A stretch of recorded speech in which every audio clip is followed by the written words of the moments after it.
So what's up, kamusta? Ayos ba tayo dyan? So nandito ulit tayo sa may Rusi, Balatong branch para sa update natin. Meron din pala tayo nakita dito na Poncan or orange, no? Tapos yung kulay blue para dito sa may Rusi Surf 125. At ikot ko na rin din kayo dito sa mga unit nila. So meron sila mga bagong unit ngayon dito na dumating. So ayun nga, umpisa na natin yung vlog. Ayos na ayos siya. Routine in the morning. Grew up too fast without warning. And when it rains it's pouring. I got dreams, big dreams. I wanna do big things, but I just can't seem to put it all together. I just wanna be seen. I'm jumping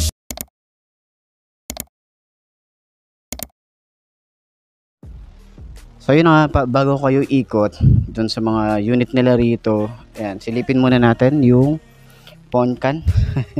Cute nung ano nito yung color combination nito. Ayan. Kulay orange, tapos may gray and black, yung faded. Ayan yung itsura niya. Yung decals niya. Okay, ayan. Kita nyo naman. Tapos yung kulay blue naman, maganda rin yung kulay blue.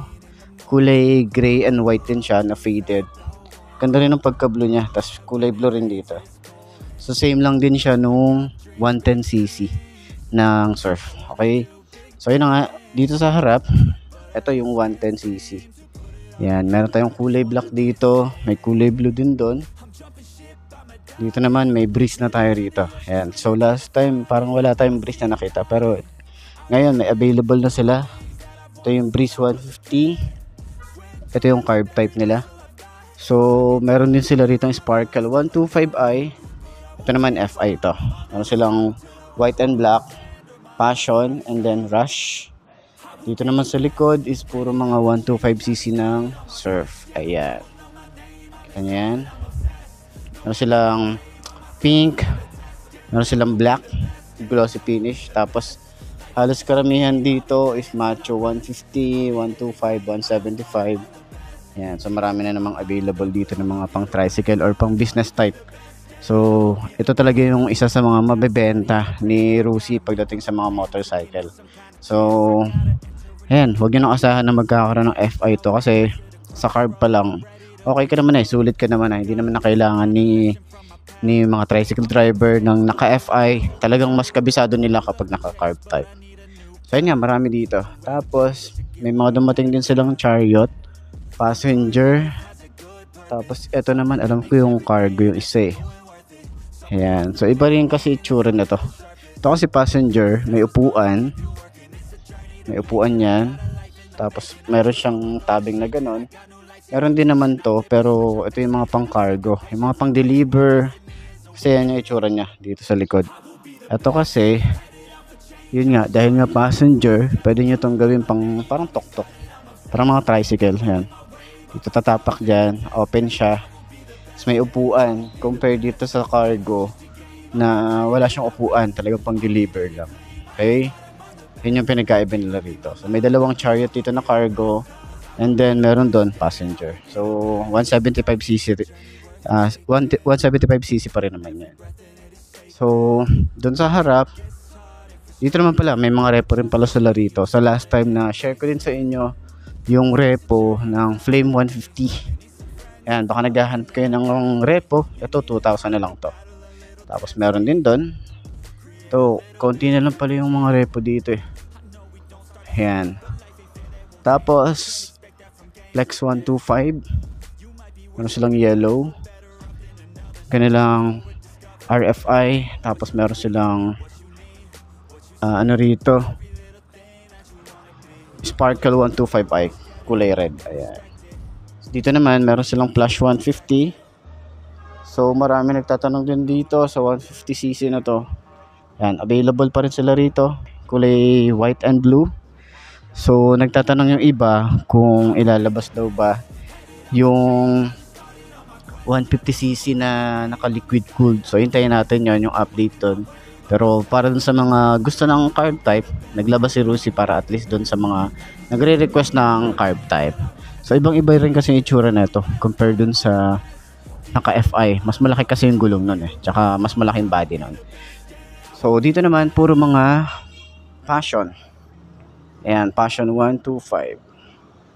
Okay, mga pan-tricycle, Flex. Marami sila ritong Flex. Kulay black, kulay white, tapos cyan color. Okay, so ayan, puntahan nyo na lang dito sa mga naghahanap ng mga unit ni Rusi. Ayan, meron din pala rito Flex, tapos mga 125cc na Macho, and then Rusco na Piaggio. Ayan, available pa rin yan. Okay, so buti na lang hindi na masyadong umuulan. Kanina umuulan eh, tapos ngayon mainit na naman, diba? So ingat tayo, baka magkasakit tayo. So ayun na, puntahan nyo na lang dito sa mga malalapit dito sa may Pulilan or sa may Balatong. Okay, at tayo naman, dito naman tayo sa may Rusi Plaridel, at dito talaga maraming mga motorcycle na dumating ngayon, no? Kumbaga doon sa may Balatong branch. So dito naman sa unahan, eto marami silang fashion na mga bagong kulay. Meron tayong yellow, black, and white. So na-vlog na natin yan. Meron din tayo ritong Flex 125, iba-ibang kulay. Ayan. Tapos doon Flare, and then mga bagong KRY 200 dito. Napakadaming KRY 200 ngayon. So sa mga naghahanap, 'di ba? Tapos dito naman RFI. Sabi nila may bagong ano rito sa RFI. Chinek ko, wala eh. May susi na daw yung knob eh. Hindi ko makikita. Pero yun nga, by the way, yan, surf na ano ba to? 125, 110. Ayan, meron silang surf dito. And doon naman sa side, meron ako nakitang bagong kulay dito ng Flex. So gusto ko lang din i-share sa inyo. Meron sila ritong Sparkle 125i, kulay white, kulay red, kulay gray, kulay white, tapos kulay brown na Flex. Alam ko last time meron na tayo niyan eh. Kulay yellow, kulay black, and then ito yung kulay gray. Ngayon ko lang nakita yung kulay gray na Flex. Ayan. So, meron pa rin sila ritong cyan color, and then puro mga Macho 125, 175 hanggang dun. Okay, tapos dito naman meron din silang Flex Sparkle, Flex tuloy, RFI. Tapos dito naman yung mga Classic 250i. Tapos yung mga bagong decals ng Sigma 250. Ayan, and then yung KRY 200. So yun yung mga madaming bago ngayon dito. Yun yung mga unit nila. Tapos meron din sila ritong passenger na Chariot. And then yun na nga, mga repo. Ito yung repo nila. Maka trip nyo, meron silang repo dito. Mga pang enduro din. Ayan, check nyo rito. And yan, Piaggio. Tapos mga Macho 125 hanggang dun. Yan yung mga available nila ngayon. Marami silang available na bagong unit. Tapos mga brand new. Yan, so puntahan nyo na lang para sa mga gustong kumuha. Okay? Ayos na ayos yan. Deep within my mind, I'll put all my fear to rest. 'Cause I will be the best, yeah, I will be the best.